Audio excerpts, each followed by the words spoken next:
People are pretty fed up with politics, and I can't blame them. Anybody can tax and spend. That's the easiest game in town.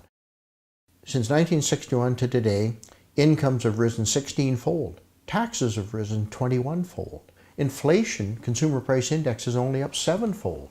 I mean, taxes now consume more of a family's budget than food, clothing, and shelter. So clearly, we're overtaxed. If we in Alberta spent at the same level per capita as they do in BC, which is generally considered to be sort of next in line to Alberta in terms of government expenditure, we'd have a surplus in the province. And we have to get that under control. And I'm one of the few people, one of the only people running in this race who has a record of voting against reckless spending, voting against unnecessary tax increases.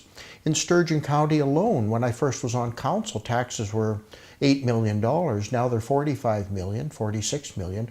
Wages, salaries, and benefits are half of that. In the little town of Gibbons, wages, salaries, and benefits for the local municipal taxes are $2.5 million. Wages, salaries, and benefits are $2.25 million. That leaves $250,000 to run the town. If they didn't get franchise fees and provincial grants and other assistance, they wouldn't be able to provide the basic services of road, water, sewer. So it's unacceptable. We have to change this. We have to change this movie. We have to let people keep more of what they earn.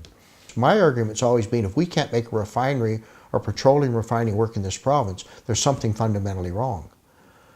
We really have bigger problems with our taxation or our economy or our housing costs or something.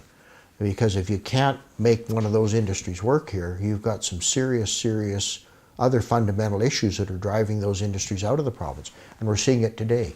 Investment is drying up. We've gone from $34 billion a year to 12 to virtually zero. We're facing some serious headwinds. And we have to make this change. We can't afford another 4 years of this kind of calamity. I mean, I look at Shell wrote off $2.2 billion in Carbon Creek. Total has pulled out of Alberta and put their money in Iran.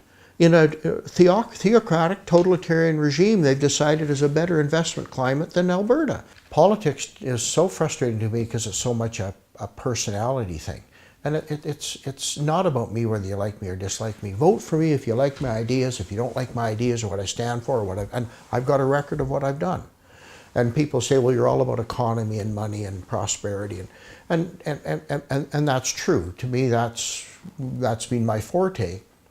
But it takes two things to get something done in politics. It takes money and political will. All the political will in the world, without the money or the prosperity or the well-being, you either got to borrow it or print it. We can't print because we're a province, and hopefully the federal government won't get that foolish. A few governments have tried that. That's a complete disaster. Look what's happening in Venezuela. They're running their printing presses, and people are leaving. I think 1 million people have left the country. They can't even get essential supplies. We'd like to think it'll never happen here, but if you get your politics wrong, everything we have stands to be swept away.